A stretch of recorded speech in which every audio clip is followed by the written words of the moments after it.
또 우리 하나님께 좋은 날씨 주셔서 또 이렇게 함께 또 예배할 수 있도록 은혜 베푸신 하나님께 감사와 찬양을 드립니다. 오늘도 말씀을 사모하는 저와 여러분들을 위해서 우리 하나님께서 영의 양식으로 크신 은혜를 예비하고 계신 줄로 믿습니다. 오늘은요, 우리가 예수님께서 십자가에서 숨을 거두시고 그 뒤에 이러한 일들을 우리가 함께 살펴보려고 합니다.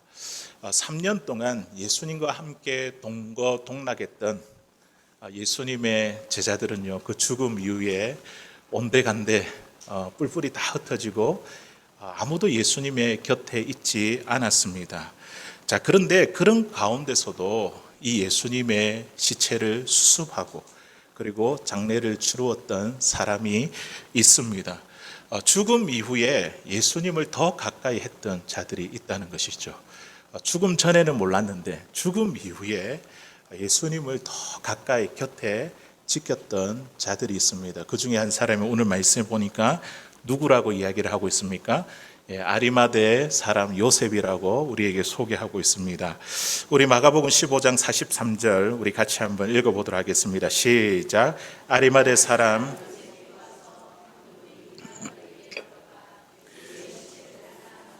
이 사람은 존경받는 공회원이요 하나님의 나라를 기다리는 자라. 아멘.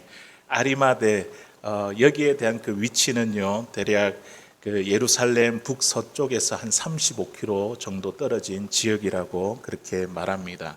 이곳은 사무엘의 고향인 에브라임 산지 라마와 동일한 곳으로 그렇게 알려져 있습니다. 우리가 아리마대 요셉 이렇게 이야기할 때 last name 성이 아리마대고 first name이 요셉이고 그게 아니라 아리마대라는 그 지역의 출신 그 사람 요셉이라는 것을 이야기하고 있습니다. 오늘 그 요셉이 빌라도를 찾아가 우리 유대 총독인 이 빌라도를 찾아가 오늘 말씀해 보니까 어떻게 해요? 당돌이 예수님의 시체를 달라고 요청했습니다. 여기서 당돌이라는 이 말은요 두려워하지 않다, 위험을 무릅쓰다, 그리고 담대하다 이런 의미를 가지고 있습니다. 아리마대 사람 이 요셉은요 용감하게 용기를 내어서 예수님의 시체를 요구한 것입니다. 그리고 그 사람을 어떻게 소개하고 있다고요? 그는 존경받는 공의회 공회원이었고 하나님의 나라를 기다리는 자였다. 다시 말해서 참 사회적으로 신분이 있는 사람, 높은 사람, 많은 사람에게 존경받을 뿐만 아니라 그는요 하나님의 나라를 기다렸다는 것은 참 신앙심이 깊었던 사람임을 우리에게 소개하고 있습니다. 이 아리마대 요셉은요 지금 마가복음뿐만 아니라 사복음서에도 다 기록되어 있습니다. 마태복음에도 누가복음에도 요한복음에도 이분이 어떤 사람인지 소개를 하고 있습니다. 우리 사복음서에 나온 이 아리마대 요셉에 대한 여러 가지 모습들을 우리가 한번 살펴보기를 원합니다. 먼저 요한복음입니다. 요한복음 19장 38절 우리 한번 읽어보도록 하겠습니다. 시작. 아리마대 사람 요셉은 예수의 제자이나 유대인이 두려워 그것을 숨기더니 이일 후에 빌라도에게 예수의 시체를 가져가기를 구하며 빌라도가 허락하는지라 이에 가서 예수의 시체를 가져가니라. 아멘.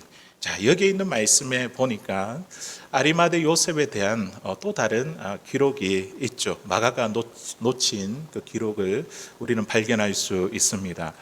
요한은 이 아리마대 요셉을 누구라고 지금 소개하고 있습니까? 예수의 제자다. 예수의 제자다 이렇게 소개했습니다. 그는 예수의 제자였지만 그런데 어떤 문제를 가지고 있었죠? 유대인들이 두려워서 그 사실을 숨기며 살았다는 것이죠. 그때 당시 공회원이라는 것은 유대 최고의 의결 기구인 사네드린 공회 여기에 의원이었습니다. 요셉은 그 당시 최고의 기득권 층에 있었던 것이죠. 그런데 그가 만일 온 유대인들이 반대하는 33살의 이 청년의 제자라고 알려지면 그에게 있어서 엄청난 손해와 그리고 불이익을 당할 것이 분명했습니다. 그렇기 때문에 그는요 예수님의 제자임에도 불구하고 어떻게 해요? 그 신분을 숨기면서 그렇게 살았다는 것이죠. 우리 누가복음에서 또 우리 아리마대 요셉을 어떻게 말하는지 한번 보겠습니다. 누가복음 23장 50절에서 51절까지 있는 말씀입니다. 우리 같이 읽어보겠습니다. 시작. 공의 의원으로 그들의 결의와 행사에 찬성하지 아니한 자라. 그는 유대인의 동네 아리마대 사람이요 하나님의 나라를 기다리는 자라. 아멘. 누가복음에서 누가는 그를 어떻게 소개하고 있습니까? 선하고 의로운 요셉이라 이렇게 소개하고 있습니다. 그러면서 덧붙여서 이야기하기를 그들의 결의와 행사에 참여하지 아니한 사람. 다시 말해서 사내들인 그 공회에서 예수님에게 사형을 언도하는 그런 결의가 있었는데 여기에 이 결의에 찬성하지 아니했던 인물임을 소개하고 있습니다. 비록 유대인들이 두려워서 예수님의 제자라는 신분을 숨겼지만 그 예수님을 십자가에 못 박게 할 수는 없었던 것이었습니다. 그리고 우리 마지막으로 마태복음을 한번 살펴보도록 하겠습니다. 마태복음 27장 57절에서 58절까지 있는 말씀 같이 읽어보겠습니다. 시작. 저물었을 때에 아리마대 부자 요셉이라 하는 사람이 있으니 그도 예수의 제자라. 빌라도에게 가서 예수의 시체를 달라 하니 이에 빌라도가 내주라 명령하거늘. 아멘. 우리는 마태복음에서 이 아리마대 요셉에 대해 한 가지 정보를 더 얻을 수가 있습니다. 그를 누구라고 소개하고 있습니까? 부자다. 이렇게 소개하고 있죠. 우리가 말씀에 나올 때에 그냥 우연히 이 사람을 소개한 것이 아니라 성경은요 이렇게 이야기하는 의도와 목적이 분명히 있습니다. 이 아리마대 사람 요셉을 부자라고 소개한 이유는 앞서 이사야 선지자가 이 예언한 이 부자의 묘실에 안장될 거라는 그 예언의 말씀에 성취가 된 거라는 것을 이렇게 이야기하기 위해서 부자 요셉이라고 이야기한 것이죠. 이 말씀은 나중에 다시 한번 더 다루도록 하겠습니다. 우리 아리마대 요셉을 한번 보십시오. 이 캐릭터는요 참 묘한 캐릭터를 가지고 있습니다. 이것도 아니고 저것도 아니고 예수님과 세상 사이에 끼어 있는 그의 모습을 우리는 보게 됩니다. 세상과 예수님 사이에서 머뭇머뭇거리는 모습, 요셉을 통해서 우리가 볼 수가 있죠. 예수님에 대한 신앙 고백은 있는데 삶의 현장에서 신앙적인 용기가 없어 늘 어중간한 태도를 취하고 있습니다. 이런 요셉의 모습이 마치 저와 여러분들의 모습 같지 않습니까? 우리가 예수님을 향해 신앙 고백은 있지만 그래서 믿음 생활도 하지만 이런 신앙적인 결단과 용기가 없어서 혹시 신앙 때문에 내가 손해를 볼까 봐 어정쩡한 태도를 취하는 그런 모습이 저와 여러분들에게 있지는 않습니까? 우리의 모습을 참 잘 대변해 주는 것 같습니다. 그런데 유대인이 참 두려워서 예수의 제자라는 이런 신분을 숨겼던 이 요셉의 모습이 오늘 말씀해 보니까 완전히 바뀌었습니다. 무엇이 이 사람을 적극적인 신앙인으로 바꾸어 놓았을까요? 우리가 앞서 읽었던 요한복음에 나온 이 아리마대 요셉 소개할 때에 보니까 그 힌트가 나옵니다. 뭐라고 이야기를 하냐면 2일 후에 그렇게 그 단서를 이야기를 하고 있거든요.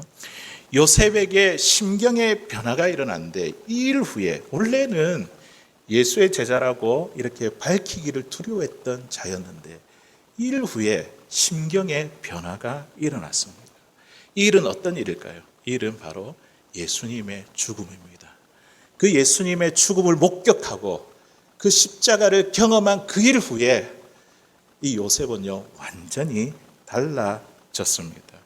예수님의 십자가가 그의 인생을 송두리째 바꾸어 놓았습니다. 그 주님의 십자가가 나를 위한 십자가고 내 죄를 대신한 그 십자가, 나를 위해서 죽으셨는데 그것이 보여지고 깨달아지고 믿어지니까요 이분에게 있어서 그의 삶이 송두리째 바뀌게 되었습니다. 또한 예수님의 죽음을 지켜보면서 태도를 바꾸었던 유명한 인물이 한 사람 더 나옵니다. 그 사람은 바로 로마의 백부장입니다. 그는 로마 황제 가이사에게 할 수 있는 충성을 예수님께 고백을 드렸습니다. 마가복음 15장 39절에 있는 말씀을 보니까요. 우리 같이 읽어보겠습니다. 시작. 예수를 향하여 섰던 백부장이 그렇게 숨지심을 보고 이르되 이 사람은 진실로 하나님의 아들이었도다 하더라. 아멘. 로마의 백부장은요. 로마 시민은 로마 황제 가이사에게만 이런 고백을 할 수 있습니다. 신의 아들, 하나님의 아들, 드라크마 데나리온이죠. 그 동전에 그렇게 기록되어 있잖아요. 하나님의 아들, 신의 아들. 이 백부장이 예수님의 그 십자가를 지켜보고 이 십자가를 경험한 그 다음에 이 백부장은요 예수님을 향해 이분이야말로 하나님의 아들이었도다. 로마의 황제에게만 할 수 있는 이 고백을요, 이 예수님의 죽음을 통해서 이 백부장의 고백이 예수님을 향한 고백으로 바꾸어 놓았습니다. 그리고 또 한 명이 오늘 본문에 나오는 아리마대 요셉이죠. 그는 두려워서 예수님의 제자라는 사실을 숨기던 이 모습은 온데간데없고 적극적이고 용기 있는 모습으로 이 빌라도에게 예수의 시체를 달라고 용감하게 요구했습니다. 이렇게 예수님의 죽음은요 백부장뿐만 아니라 아리마대 요셉의 삶을 송두리째 바꾸어 놓았습니다. 저와 여러분들도 마찬가지지 않습니까? 우리 예수님의 십자가의 그 죽음 때문에 저와 여러분들의 삶도요 송두리째 다 바꾸어 놓았습니다. 예. 하나님은 예수 그리스도의 십자가를 통해 구원의 역사를 단번에 이루셨습니다. 예수님은 그 구원의 투구를 쓰시고 십자가의 길을 묵묵히 걸어가신 것이 이제는요 요셉의 삶이 되어버렸습니다. 두려움을 이기고 죽음을 넘어서는 그런 삶을 살아가게 되었습니다. 이분이 하나님의 나라를 기다린다고 그랬죠. 예수님이 통치하시는 그 나라가 다시 오기를 기다리는 것을 유일한 소망으로 삼았습니다. 그런데 우리가 여기에서 한 가지 주목해야 될 사실이 있습니다. 그것은 바로 오늘 마태가 이 아리마대 요셉을 뭐라고 소개했다고요? 부자였다. 부자 요셉이라고 그렇게 소개를 하고 있죠. 이것은요 이사야 선지자의 말씀을 그대로 이렇게 이루기 위함입니다. 우리 이사야 53장 9절에 있는 말씀 우리 같이 한번 읽어보겠습니다. 시작. 그는 강포를 행하지 아니하였고 그의 입에 거짓이 없었으나 그의 무덤이 악인들과 함께 있었으며 그가 죽은 후에 부자와 함께 있었도다. 아멘. 이사야 선지자가 메시아에 대해서 그분이 어떠한 모습으로 어떻게 될 것인지 그렇게 예언을 하고 있는데 그 중에 한 가지가 뭡니까? 죽은 후에 부자와 함께 있었도다. 이 말씀을 그대로 이룬 사람이 이 아리마대 사람 부자 요셉이라는 것이죠. 이사야 선지자는 예수님의 시신이 부자의 묘실에 안장되리라고 그렇게 예언을 했습니다. 그런데 그때 당시의 관례로 보면요 절대 일어날 수 없는 일입니다. 십자가에 처형된 이 제수는요 십자가에 그대로 묶인 채로 새의 밥이 되거나 짐승의 밥이 되게 했습니다. 그나마 공동묘지에 이렇게 안장하는 것이 최선의 예우였습니다. 또한 십자가형 자체가 저주의 상징이었기 때문에 아무도 그 시신에 손을 대려고 하지 않았습니다. 그러나 그런 관례와 상식에 상관없이 예수님 죽음 이후의 모든 과정은 이사야서에 예언된 대로 하나님의 계획에서 1.1획도 오차도 없이 그대로 진행이 되었습니다. 우리 예수님은요 그 삶을 생애 가운데 사셨을 때뿐만 아니라 십자가에서도 그리고 그 죽음 이후에도 하나님의 약속에 응하는 삶을 사셨습니다. 예수님은 죽음 후에도 이 부자의 묘실에 안장이 된다는 그 하나님의 계획이 그대로 이루어졌습니다. 사랑하는 성도 여러분, 성공한 인생은 어떤 인생입니까? 우리가 세상에서 많은 부를 축적하고 높은 자리에 올라가는 것, 세상에서는 그게 성공이라고 이야기를 하지만 우리 예수님 믿는 사람, 하나님께서 보시기에 성공한 인생은 어떤 인생이냐면 하나님의 계획과 뜻을 이루는 사람, 하나님이 주신 그 사명대로 그것을 끝까지 충성하며 끝까지 지켜 완수하는 그 사람이야말로 성공한 인생이요, 그 삶이 형통한 인생인 줄로 믿습니다. 내 삶을 통해, 내 전 인생을 통해 그분의 계획과 뜻이 이루어지는 것, 사람들이 몰라준다 하더라도 끝까지 주님의 계획과 뜻을 이루며 그 인생을 마무리하는 것이야말로 그 사람이야말로 가장 성공한 인생입니다. 구약에 나오는, 우리가 잘 알고 있는 요셉을 한번 보십시오. 그는 형들의 미움을 받고 가진 고생 끝에 이 애굽의 총리가 되었습니다. 그러나 이것이, 총리가 되었다는 이것이 하나님이 계획하신 형통의 끝이 아니었습니다. 우리 하나님의 계획은 어디에 있습니까? 요셉을 총리로 세우고 그를 통해 기근의 때에 그의 형제인 이 이스라엘 백성들을 이렇게 구하는 그것까지가 하나님의 계획이었습니다. 참된 형통이란, 우리 인생의 성공이라는 것은요, 그 인생을 통해 하나님의 계획과 뜻이 이루어지는 것입니다. 우리 예수님의 삶도 그렇지 않습니까? 이러한 측면에서 볼 때에 십자가의 죽음이 실패가 아니라 참된 형통이고 성공한 우리 예수님의 인생의 삶이라는 것을 우리에게 보여줍니다. 목사로서 제가 가장 두려운 것은 무엇이냐면 평생 이렇게 교회를 섬긴다고 하면서 하나님의 계획과 뜻에 상관없이 자기 일 하다가 끝날까 봐, 이게 저에게 있어서 가장 두려운 것입니다. 남들이 다 알아주지 않는다 하더라도 하나님이 시키는 그 일을 행하는 것, 끝까지 그 일을 행하는 것, 이게 바로 성공이고 또 참된 형통의 삶입니다. 세상적으로 화려하지 않고 보라는 듯 보여지지 않아도 그것이 하나님이 있어라는 자리였고, 그리고 하나님이 명하신 일이었다면요, 우리 인생 대성공입니다. 대성공.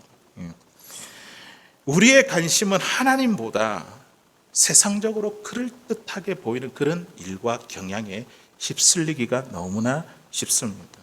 그런데 예수님을 보십시오. 부자의 묘실에 안장되는 그것까지 하나님의 계획과 뜻에 벗어나는 것이 하나도 없었습니다.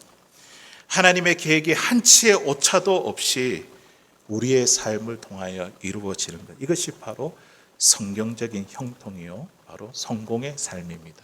이러한 삶을 살아갈 수 있는, 이런 성경적인 형통과 또 삶의 성공으로 살아갈 수 있는, 끝까지 하나님의 말씀에 충성하다가 그분의 계획과 뜻을 지켜나가는, 사랑하는 저와 여러분들 될 수 있기를 주의 이름으로 간절히 소원합니다. 신명기 율법에 보면요, 나무에 달린 자마다 하나님께 저주를 받았다, 이렇게 기록하고 있습니다. 우리 신명기 21장 23절에 있는 말씀 우리 같이 읽어보겠습니다. 시작. 그 시체를 그날에 장사하여 내 하나님 여호와께서 내게 기업으로 주시는 땅을 더럽히지 말라. 나무에 달린 자는 하나님께 저주를 받았습니다. 아멘. 나무에 달린 자는 누구에게 저주를 받았다고요? 하나님께 저주를 받았다. 우리 예수님은요, 하나님께 저주를 받고 십자가에 못 박혀 죽으셨습니다. 하나님께 저주를 받고 죽으셨습니다. 우리가 어떻게 감히 하나님의 아들이신 그 예수님께 하나님의 저주를 받았다, 우리가 그렇게 말할 수 있겠습니까?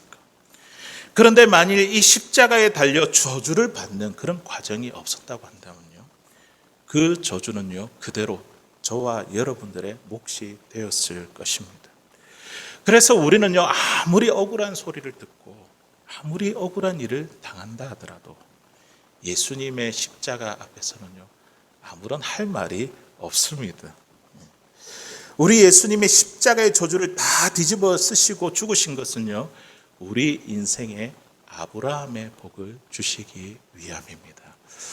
갈라디아서에 있는 말씀에 보니까 사도 바울이 예수님이 이 저주의 십자가를 지신 것은 우리에게 아브라함의 복을 주시기 위해서, 또 우리에게 성령이 약속한 것을 받게 하기 위함이라 증거하는데요. 우리 같이 한번 우리 갈라디아서 3장 13절 14절 함께 읽어보도록 하겠습니다. 시작. 그리스도께서 우리를 위하여 저주를 받은 바 되사 율법의 저주에서 우리를 속량하셨으니 기록된 바 나무에 달린 자마다 저주 아래에 있는 자라 하였음이라. 이는 그리스도 예수 안에서 아브라함의 복이 이방인에게 미치게 하고 또 우리로 하여금 믿음으로 말미암아 성령의 약속을 받게 하려 함이라. 아멘. 예수님께서 십자가에서 저주를 받으신 이유가 뭐라고 이야기를 하고 있습니까? 우리가 아브라함의 복, 그것을 우리도 받게 하기 위함입니다. 아브라함의 복이 이방인에게도 미치게 하기 위해서. 이스라엘만이 아브라함의 자손이 아니라 그 저주받은 예수님의 십자가를 통해서 우리도 아브라함의 자손이 된 겁니다. 믿음의 자손, 하나님의 자녀, 하나님의 백성이 된 것이죠. 이게 아브라함의 복입니다. 이 복을 우리에게 주시기 위해서 저 저주의 십자가에 달리신 것입니다. 그리고 우리에게 성령의 약속, 우리의 구원을 보장해 주시고 또 우리가 하나님의 자녀라면 어떤 복을 받게 됩니까? 하나님의 나라라는 그런 유업을 우리가 받게 되고 영원한 생명을 얻는 자가 되었습니다. 우리가 하나님의 자녀가 되었다는 이 복보다 이 땅 가운데 더 큰 복이 어디에 있겠습니까? 우리가 이 세상의 생을 마감해도 그 자리가 끝이 아니라 우리에게 영원한 생명이 있고 우리에게 주실 하나님의 나라가 있다는 것. 이것이야말로 우리에게 있어서 가장 큰 복임을 믿습니다. 그렇기 때문에 이 십자가가 우리의 인생의 소망입니다. 그렇기 때문에 이 십자가가 우리 인생의 전부입니다. 그러므로 우리가 예수님이 오시는 그날까지 우리가 전해야 될 이 복음은요, 바로 십자가의 복음이어야 합니다. 십자가 십자가 내가 처음 볼 때에 나의 마음의 큰 고통 사라져 오늘 믿고서 내 눈 밝았네 참 내 기쁨 영원하도다. 우리 만왕의 왕 만왕의 왕 내 주께서 왜 고초당했나 이 벌레 같은 날 위에 그 보혈을 였네. 십자가 십자가 내가 처음 볼 때에 나의 맘의 큰 고통 사라져 오늘 믿고서 내 눈 밝았네 참 내 기쁨 영원하도다. 아멘. 십자가는 우리 인생의 소망입니다. 우리 인생의 전부입니다. 우리가 예수님 오시는 그날까지 전해야 될 그 복음이 바로 십자가의 복음입니다. 마가복음에는 숨겨져 있지만 아리마대 요셉이 빌라도에게 예수님의 시체를 내어달라고 요구할 때 그 곁에서 함께 서서 그 일을 함께 했던 사람이 있습니다. 그가 누구일까요?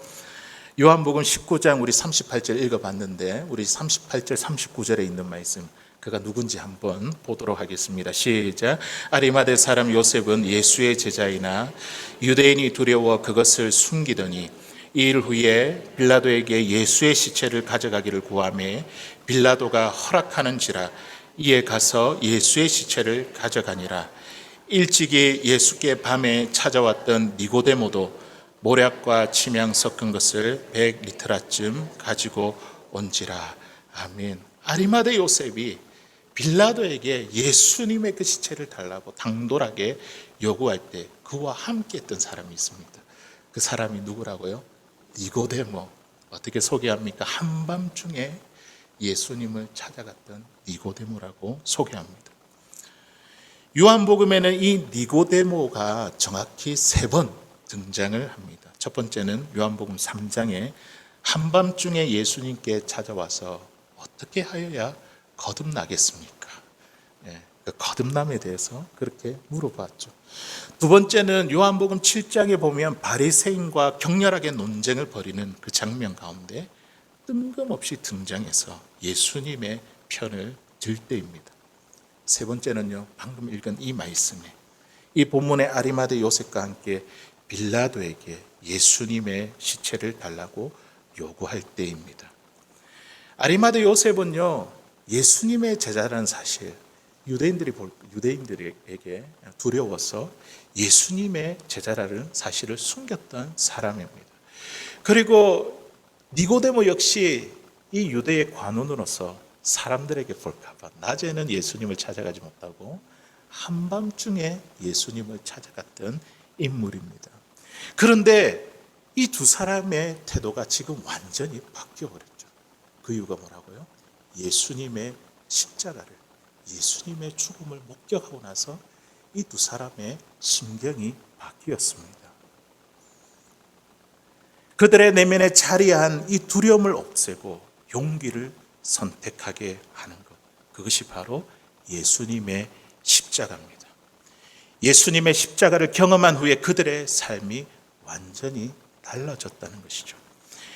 인간에게 있어서 두려움은요, 타락한 인간의 기본적인 정서입니다. 우리 종합격투기 경기인 UFC, 여기에 우리 김동현 선수가 항상 TV 방송에 자주 나와가지고 토크를 하고 이렇게 이야기를 하는데요. 이분이 방송에 출연해서 토크를 하는데 진행자가 이렇게 물어봅니다. 경기를 할 때에 두렵지 않느냐, 무섭지 않느냐 이렇게 물어보았습니다. 김동현 선수는 이렇게 대답을 합니다. 선수들이 피를 흘리면서도 끝까지 싸우는 모습을 보면 그들이 두려움이 하나도 없는 것 같아 보이지만 매번 경기에 오를 때마다 참 두렵고 무섭습니다. 이렇게 이야기를 하더라고요. 홍제동 방화 사건을 모티브로 한 소방관이라는 그 영화, 거기서 베테랑 소방관이 불 속에서 많은 사람들을 그렇게 구조를 했습니다. 그런데 이 소방관은 끝내 이 홍제동 방화 사건의 그 불 속에 들어가서 사람을 구조하다가 순직을 하게 되거든요. 이 후배 소방관이 이 베테랑 소방관에게 묻는 거예요. 불 속에 들어갈 때마다 두렵지 않습니까? 이 베테랑 소방관이 이렇게 이야기합니다. 불 속에 들어갈 때마다 검은 연기가 마치 저승사자처럼 느껴진다며 두렵다고 그렇게 말했습니다.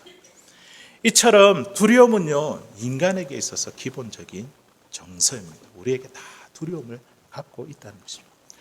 오늘 아리마대 요셉과 그리고 니고데모도 다 두려움이 있었습니다. 두려움, 무서움. 그 사람들의 눈치. 내가 사회적으로 신분이 높은데 그 사람들이 나를 어떻게 볼까? 내가 하루아침에 이 공들여졌던 것들이 다 무너지는 게 아닌가? 그들의 마음 가운데 두려움이 있었습니다. 그런데 그들에게 있어서 이 두려움과 공포를 이기는 진정한 용기는 어디서 나왔을까요?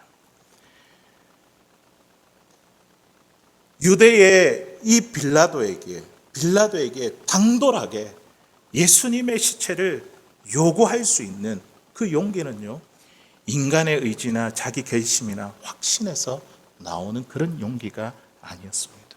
이것은요, 십자가를 경험한 사람들에게서 나오는 용기입니다. 이거는 죽음을 넘어선 용기라는 것이죠. 그래서 이 용기 때문에 내가 살면 살아서 내가 해야 될 일이 있고 죽으면 내가 죽어서 내가 가야 할 곳이 있지. 그런 영원한 세계를 볼 수 있는 사람에게 생기는 용기입니다. 그래서요, 죽음이 두렵지 않습니다. 총칼을 들이대도 두렵지 않은 것입니다. 그래서 우리 믿음의 선배들요, 일제강점기 때에 우리의 믿음의 많은 선배들이 신앙을 지키기 위해서 어떻게 합니까? 신사참배를 거부하고 감옥에 들어가게 되죠. 그렇게 순교자는 이 땅에서 태어나는 것입니다. 사랑하는 성도 여러분, 우리를 두렵게 하는 것이 무엇입니까? 어떤 두려움이 우리 인생의 발목을 잡고 있습니까? 여러 가지 일어나는 정치적인 이슈와 사회적인 그 혼란에서 오는 문제, 경제적인 문제, 인간의 질병과 죽음에서 오는 문제, 사람들과의 관계에서 오는 두려움, 공포, 이러한 죄의 증상들은요, 예수님의 십자가를 경험할 때 우리 안에 있는 두려움과 공포는 사라지게 됩니다. 십자가에서 죽음을 이기신 예수님을 통해 이 죽음 너머에 있는 영원한 세계를 우리는 바라보게 됩니다. 죽음이라도 두려워하지 않는 이 삶이야말로 이것이 바로 십자가가 우리에게 주는 용기입니다. 십자가를 경험하고 통과한 사람만이 얻을 수 있는 담력이라는 것이죠. 이제 우리는요, 이 예배를 마치고 다시 삶의 현장으로 우리가 돌아가게 될 것입니다. 이제 한 주간에 우리는 지금 이 자리에서 예배를 드리지만 이제 한 주간은 삶으로 우리가 예배를 드리게 될 것입니다. 우리를 두렵게 만드는 이 세상의 문화와 삶의 방식들, 그리고 사람들의 시선 가운데에 십자가가 주는 용기와 담력에 붙들려 살게 되기를 바랍니다. 하나님의 사랑과 거룩을 추구하며 죽음 너머에 있는 그 영원한 하나님의 나라를 우리가 바라보십시다. 그럴 때에 이번 한 주간도 십자가가 주는 그 용기와 담대함으로 힘있게 세상 가운데 나아갈 수 있는 사랑하는 저와 여러분들 다 될 수 있기를 주의 이름으로 간절히 소원합니다.